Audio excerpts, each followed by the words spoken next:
Boa noite a todos, sejam todos bem-vindos à Sociedade Espírita Luz, Paz e Caridade. Todos que estão aqui presentes e que nos acompanham via online. É uma honra recebê-los aqui e antes de iniciarmos as atividades de hoje, gostaria de deixar um convite, vários convites para vocês.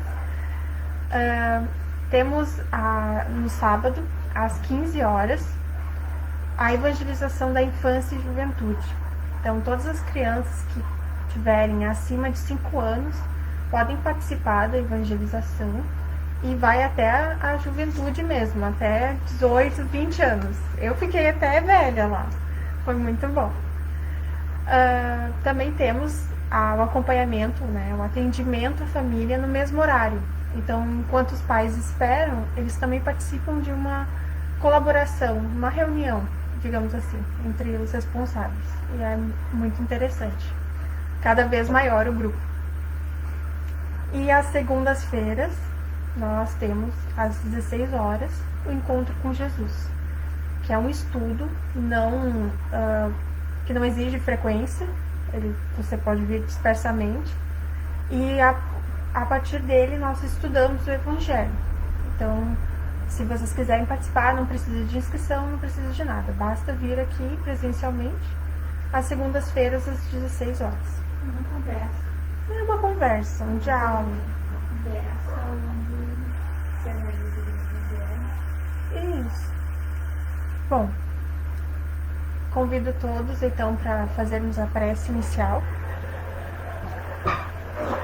Vamos buscar elevar o nosso pensamento ao Mestre Jesus, a Deus Todo-Poderoso, e assim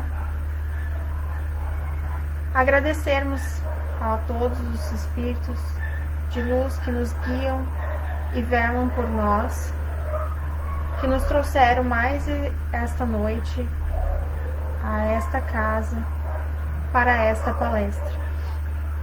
Pedimos que as energias revitalizantes sejam dadas a nós e assim possamos retornar às nossas casas de modo que estejamos melhores e preparados para mais uma semana de incríveis obras na seara de Deus. Assim, vamos iniciar a palestra de hoje. Que assim seja. Hoje nós vamos falar sobre a parábola de Zaqueu, o republicano. O nosso trabalhador, Eduardo, será o palestrante. Seja bem-vindo. Obrigado, Aldrin. Boa noite, queridos amigos presentes aqui fisicamente e no ar, nos acompanhando. Sempre uma alegria estarmos reunidos para refletirmos um pouco sobre a vida, os ensinos do Mestre Jesus. E como nossa amiga bem colocou, vamos conversar um pouquinho hoje, vamos pensar um pouquinho hoje sobre a visita de Jesus à casa de Zaqueu. A visita de Jesus à casa de Zaqueu. Para quem não conhece essa passagem do Evangelho, vou pedir uma licença para vocês para dar um trechinho aqui. Né? O que aconteceu? Jesus passou pela cidade de Jericó. E lá, naturalmente, tinha uma multidão ao seu redor. E Zaqueu, que era um cobrador de impostos, uma pessoa na época tida como de má vida, uma pessoa inescrupulosa, assim, desonesta, que pesava a mão na hora de exercer a sua profissão de cobrar impostos, né? Prejudicava as pessoas, tinha uma tremenda vontade de ver o mestre, só que ele não ia sair se acotovelando assim, com as pessoas para chegar perto, não ia conseguir, era desprovido de estatura, para não dizer baixinho, assim como este que aqui vos falo. Então ele subiu no árvore, subiu e para ver Jesus bem de perto, ele tinha uma vontade, uma ânsia, meu Deus, eu preciso conhecer Jesus. Mas por que um cobrador de impostos, uma pessoa de má vida, uma pessoa que hoje em dia ele seria cancelado, né? Hoje é o tipo de pessoa que seria cancelado na internet, é uma pessoa que não era benquista, chega lá perto, ok, ele estava fazendo o trabalho dele, mas ele abusava do poder que ele tinha. E por que justo ele gostaria de ver Jesus? Jesus que era uma pessoa que falava de amor, falava de justiça, não fazia distinção entre os menos favorecidos, pelo contrário, eram suas pessoas preferidas, com quem estava sempre próximo, né? Jesus não discriminava ninguém. naturalmente não discriminou essa pessoa, não discriminou Zaqueu também, né? E ele disse, vendo Zaqueu ali, Zaqueu, te apressa em descer daí e te prepara que é conveniente que tu me receba na tua casa. E todo mundo, como é que é? Jesus, praticamente o campeão ali dos desvalidos, dos injustiçados, indo passar a noite na casa do Zaqueu, o cara que era... O pessoal na época falava aqueles impropérios, a gente não precisa repetir, mas imaginamos do que chamavam ele, né? E o respeito que não tinham pela pobre mãe do Zaqueu, nos xingamentos ao rapaz. E todo mundo, tá, mas tá, o Jesus, Zaqueu. O que é interessante, que o mestre fala o seguinte, ó, sobre ficar na casa de Zaqueu. Essa casa, a casa de Zaqueu, recebeu hoje a salvação, porque também este é filho de Abraão, visto que o Filho do Homem veio para procurar e salvar o que estava perdido. Importante frisar, Zaqueu, quando foi chamado assim por Jesus, se ajoelhou diante dele e disse, bah, mestre, todo o mal que eu faço para o meu próximo, eu restituo ele. E se eu prejudiquei, até porque cobrador de impostos, né, financeiramente, eu restituo em 4 vezes. Foi aí que Jesus disse essa frase. Porque também este é filho de Abraão, visto que o Filho do Homem veio para procurar e salvar o que estava perdido. Então, essa passagem que o Evangelho nos faz perceber o seguinte: todas as pessoas podem errar. Todas as pessoas podem errar. E alguns de nós terão por prova a riqueza, terão por prova a influência social, terão por prova, por desafio como o crescimento, uma certa ascendência na sociedade. E isso é bastante desafiador. Muitas vezes nós iremos cair diante desse tipo de prova. Em nenhum momento os espíritos nos dizem que a riqueza é algo que certamente irá nos condenar à perdição, que certamente só serve para o mal. Não, não. No mínimo, as riquezas materiais servem para estimular o nosso progresso intelectual. Todos nós aqui buscamos nos desenvolver, acredito eu, buscamos adquirir bens materiais, buscamos nos sustentar as nossas famílias, termos uma condição de vida razoável. É comum, é natural isso.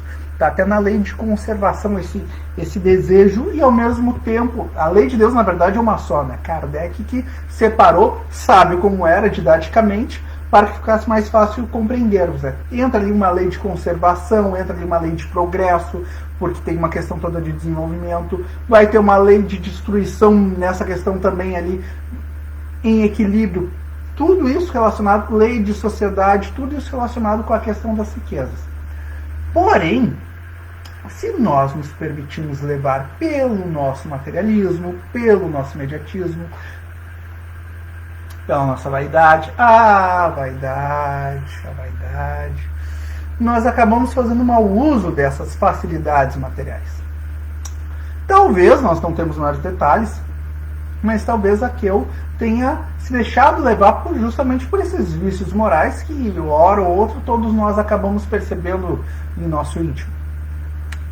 Mas alguma coisa o levava, ele tinha aquela vontade, meu Deus, eu quero conhecer Jesus. Talvez ele estivesse esperando uma palavra inspiradora do Mestre, talvez ele esperasse algo transformador naquele encontro para que sua vida, que tinha tantas facilidades materiais, talvez adquirisse uma nova dimensão espiritual. Então, toda aquela opulência, toda aquela riqueza, aquelas posses já não estavam preenchendo o vazio da alma de Zaqueu.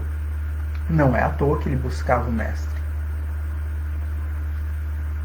E aí está um ensinamento, aliás, uma reflexão importante para nós. Porque no corre-corre do dia a dia, a gente, quantas vezes nós acabamos nos esquecendo dessa busca pelo Mestre Jesus na nossa vida. Dessa busca por uma dimensão espiritual mais profunda. Dessa busca por um sentido maior.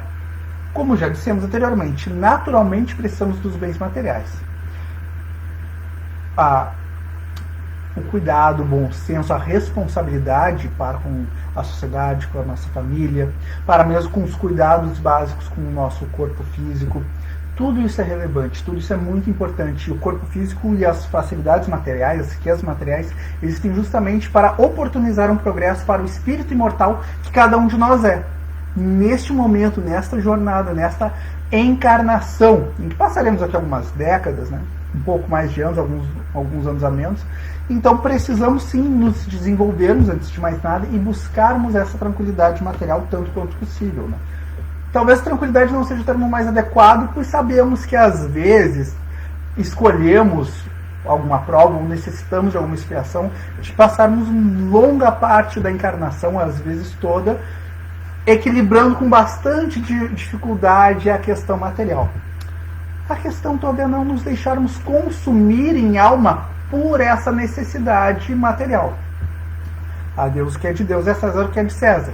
Sacrifiquemos aquilo do nosso tempo, da nossa inteligência, da nossa energia, do nosso empenho, da nossa vontade, que seja necessário para que cuidemos dessa vida de relação no mundo material.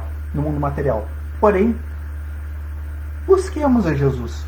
Mas de que forma nós buscamos a Jesus? Bom, os amigos aí em casa assistindo, buscando aprender, buscando se aprofundar na doutrina espírita, bem como os amigos aqui presentes materialmente, aliás, presentes materialmente, isso está certo, presentes aqui no salão da nossa querida Sociedade Espírita, nós todos já vamos, de certa forma, buscando a Jesus. Mas uma coisa que é muito importante é que nós saibamos aproveitar essa busca, esse contato com Jesus que nós temos. Não temos hoje o privilégio, a honra maravilhosa que seria de termos Jesus, ao menos que saibamos, encarnado entre nós, em sua glória, em sua majestade, para que possamos privar desse convívio com ele. Acredito mesmo que não seria a coisa mais eficiente hoje em dia.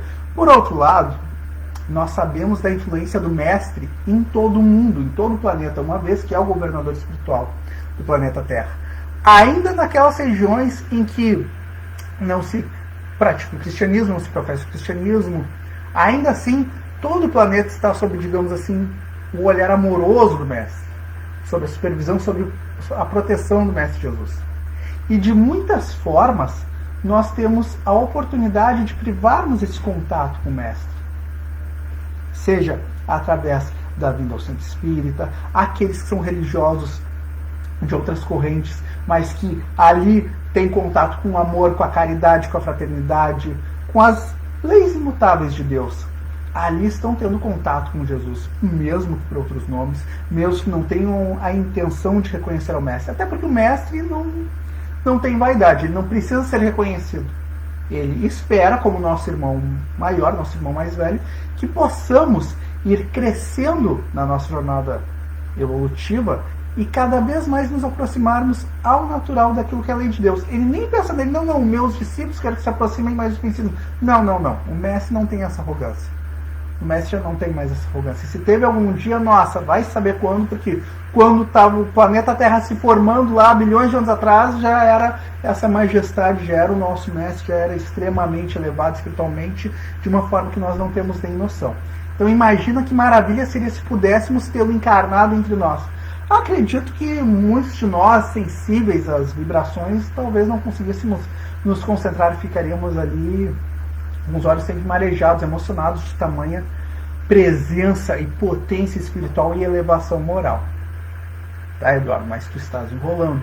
Como é que nós temos Jesus na nossa vida? Buscando os ensinamentos do Mestre. Como disse, independente do caminho. Buscando os ensinamentos não apenas na leitura, não apenas conhecendo, mas sim praticando. Observemos que Zaqueu, ali naquela hora, já disse: olha, não é eu vou dar para os pobres, dividir com os pobres, não é eu vou reparar mal, é eu reparo. Naquele momento já estava assumindo aquele compromisso. Se é que já não praticava. Então, no coração, embora a má vida, dita pelos outros, Zaqueu buscava ativamente já aquela identificação com as leis de Deus que o Mestre também exemplificava e ensinava. Já buscava este alinhamento com algo maior, com essa vontade superior de Deus, com a caridade, com a responsabilidade, com a justiça e mais. Talvez, Zaqueu fosse aquela pessoa que, por força de circunstâncias exteriores, apesar de ter a lei de Deus escrita na consciência como cada um de nós, talvez por isso ele se perdesse no mal. As influências externas eram poderosas e ele sentia ali um incômodo, tanto é que estava buscando o mestre, mas se deixava levar. Nem por isso ele seria menos responsável pelos